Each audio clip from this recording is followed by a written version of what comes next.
ನಾವು ಯಾರ ವಿರುದ್ಧ ಚುನಾವಣೆಗೆ ಸ್ಪರ್ಧಿಸಿದ್ದೇವೋ ಅವರು ನಮ್ಮ ಮಠದಲ್ಲಿ ಗುಂಡಾಗಿರಿ ಮಾಡಲಿಕ್ಕೆ ಹಚ್ಚಿದ್ದಾರೆ. ನಮ್ಮ ಮಠದ ಶಾಂತಿ ಸುವ್ಯವಸ್ಥೆಯನ್ನು ಕಾಪಾಡುವುದನ್ನು ಬಿಟ್ಟು ನಮ್ಮ ಮಠದಲ್ಲಿ ಅಶಾಂತಿಯನ್ನು ಉಂಟು ಮಾಡುವಂತಹ ಪ್ರಯತ್ನವನ್ನು ಮಾಡ್ತಾ ಇದ್ದಾರೆ.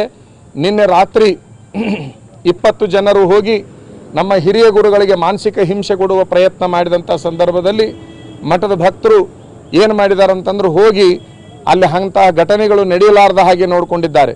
ನಾನು ಕೇಳ್ತೇನೆ, ರಾತ್ರಿ 12 ಗಂಟೆಗೆ ಕಳಿಸುವ ರಾತ್ರಿ 8 ಗಂಟೆಗೆ ಕಳಿಸುವ ಅವಶ್ಯಕತೆ ಏನಿತ್ತು ಅನ್ನುವಂಥದ್ದು. ಹೋಗಬೇಕಾಗಿತ್ತು ಅಂತಂದರೆ ಹಿರಿಯ ಗುರುಗಳ ಹತ್ರ ಹೋಗಬೇಕಾಗಿತ್ತು ಅಂದರೆ ಬೆಳಗ್ಗೆ ಹೋಗಬೇಕು, ಮಧ್ಯಾಹ್ನ ಹೋಗಬೇಕು, ಹೊತ್ತು ಮುಳುಗೋದ್ರೊಳಗೆ ಹೋಗಬೇಕು.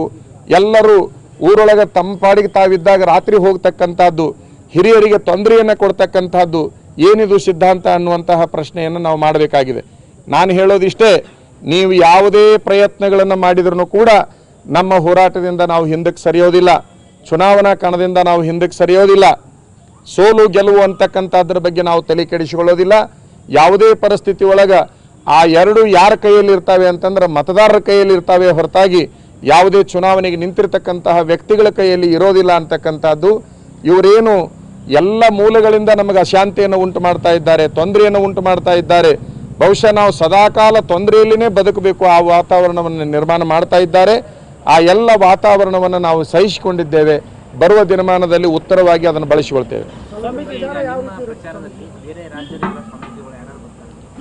ಬಹುಶಃ ಕರ್ನಾಟಕದ ಎಲ್ಲ ಸ್ವಾಮೀಜಿಯವರು ನಮ್ಮ ವಿಚಾರಗಳನ್ನು ಸ್ವಾಗತ ಮಾಡಿದ್ದಾರೆ. ನಿನ್ನಿನ ದಿವಸ ಜೈನ ಮುನಿಗಳು ಒಬ್ಬರು ಹೇಳಿಕೆಯನ್ನು ಕೊಟ್ಟರು ಅಂತಕ್ಕಂತಹದ್ದು ಒಂದು ಬಂತು, ಪೇಪರ್ನಲ್ಲಿ ಬಂತು. ನಾನು ಸ್ವಾಮೀಜಿಗೆ ಫೋನ್ ಮಾಡಿದೆ, ಅದು ಯಾವುದನ್ನು ನಾನು ಹೇಳೇ ಇಲ್ಲ, ಆದರೆ ಆ ರೀತಿ ತಿರುಚಿ ಬರೀತಾರೆ ಅಂತಂದ್ರೆ ಏನು ಮಾಡಬೇಕು ಅನ್ನುವಂತಹ ಮಾತನ್ನು ಅವರು ಹೇಳಿದರು. ಅಂದರೆ ಮಠಾಧಿಪತಿಗಳು ಏನು ಹೇಳ್ತಾ ಇದ್ದಾರೆ ಅದನ್ನು ತಮಗೆ ಹೆಂಗೆ ಬೇಕೋ ಹಂಗೆ ಮಾಧ್ಯಮಗಳನ್ನು, ತಮಗೆ ಕೆಲವು ಬೇಕಾದ ಮಾಧ್ಯಮಗಳ ಮೂಲಕ ಅವುಗಳನ್ನು ತಿರುಚುವ ಪ್ರಯತ್ನವನ್ನು ಕೂಡ ಮಾಡ್ತಾ ಇದ್ದಾರೆ. ನಮ್ಮ ಪ್ರಚಾರ ಧರ್ಮದ ದಾರಿಯಲ್ಲಿ ಇರ್ತದೆ ಹೊರತಾಗಿ ಪಾಪದ ದಾರಿಯಲ್ಲಿ ಇರೋದಿಲ್ಲ ಅಂತಕ್ಕಂತಹ ವಿಚಾರವನ್ನು ಹೇಳಲಿಕ್ಕೆ ಇಚ್ಛಪಡ್ತೇವೆ. ಮಾಧ್ಯಮಗಳ ಮೂಲಕ ನಾವು ಸಾರ್ವಜನಿಕರ ಗಮನವನ್ನು ಸೆಳೀತಾ ಇದ್ದೇವೆ. ಜೊತೆಗೆ ದೂರವಾಣಿ ಕರೆಗಳ ಮೂಲಕ ನಾವು ಆ ಸಂಪರ್ಕವನ್ನು ಸಾಧಿಸ್ತಾ ಇದ್ದೇವೆ. ಅಲ್ಲಲ್ಲೇ ಭಕ್ತರಿಗೆ ಮೀಟಿಂಗ್ಗಳನ್ನು ಮಾಡಲಿಕ್ಕೆ ನಾವು ಹೇಳ್ತಾ ಇದ್ದೇವೆ. ಜೊತೆಗೆ ಕೆಲವು ಸಂದರ್ಭಗಳಲ್ಲಿ ನಾವು ಕೂಡ ಅಲ್ಲಲ್ಲೇ ಹೋಗ್ತಾ ಇದ್ದೇವೆ.